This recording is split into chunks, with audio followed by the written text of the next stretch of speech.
Mr. Uppity was one of the rudest people in the world, if not the rudest. He was rude to anybody and everybody.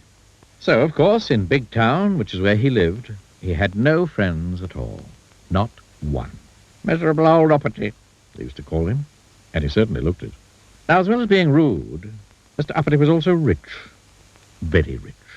One of the richest people in the world, if not the richest. He had the largest, longest limousine in Bigtown.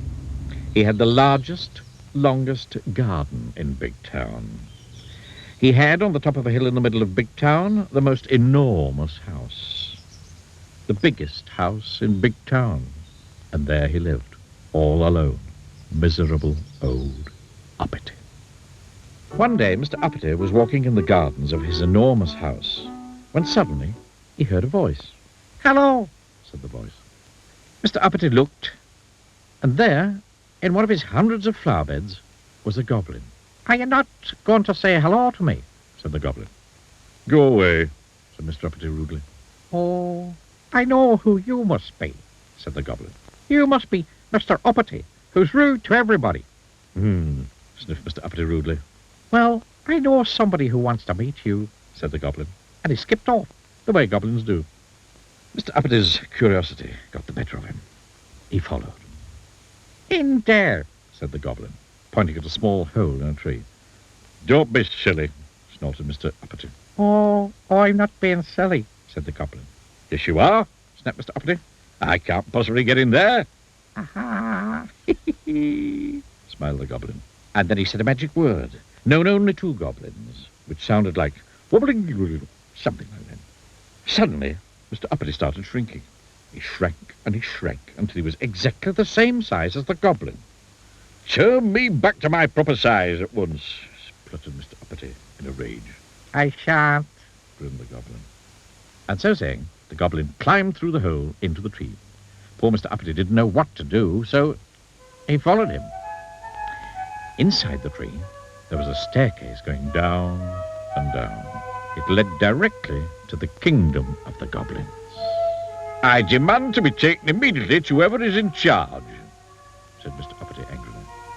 "Oh, you shall. So you shall," grinned the goblin. And he led Mr. Uppity through the streets of the kingdom of the goblins until they came to a palace.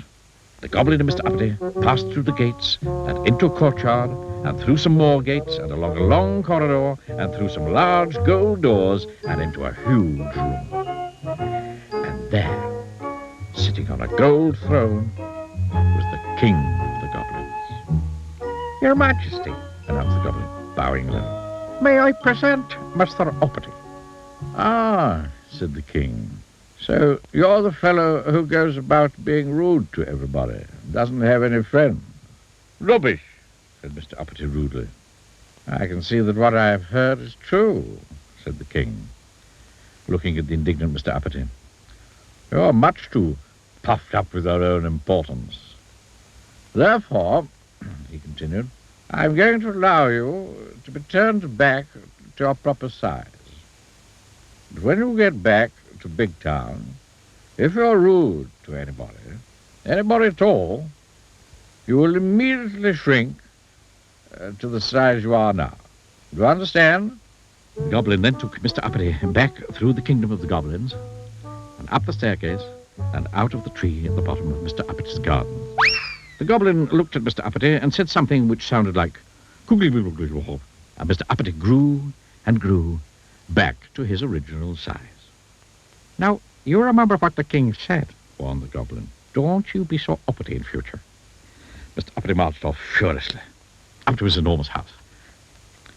The following day, Mr. Uppity was out walking through the streets of Bigtown. Suddenly, he came across a little boy playing with a ball.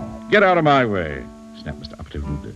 But as soon as he'd said it, you know what happened, don't you? Yes, Mr. Uppity shrank and shrank until he was no bigger than the ball the boy was playing with. "Oh, dear," he gasped, and then he thought. "I'm sorry," he said to the boy. "What I meant to say was, please could I get past?"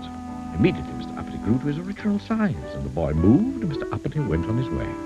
Then he met an old lady carrying a large shopping basket. "Excuse me," she said to Mr. Uppity, Could you tell me the time, please? No, said Mr. Uppity rudely. But as soon as he'd said it, you know what happened, don't you?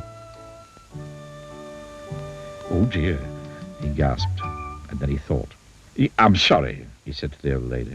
What I meant to say was, it's 11:25. Immediately, Mr. Uppity grew to his original size, and the old lady thanked him, and Mr. Uppity went on his way. Then he went and bought a newspaper from a man standing on the corner of the main street in Bigtown. He was just about to walk away when suddenly he stopped and thought, turned back to the man and said, "Thank you." Thank you was a word Mr. Uppity had never used before. The man smiled. A smile was something Mr. Uppity wasn't used to getting. Thank you was a word Mr. Uppity not only had never used before, but it was a word he'd never had said to him before. Mr. Uppity smiled. He felt happy. Happy was a feeling Mr. Uppity wasn't used to feeling. He liked it. And do you know, from that day forward to this day backward, Mr. Uppity is a changed person.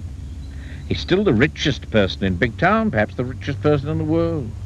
But now he has lots of friends, and he smiles a lot, and he never gets that shrinking feeling. And do you know which two words Mr. Uppity uses most of all these days? Please and thank you.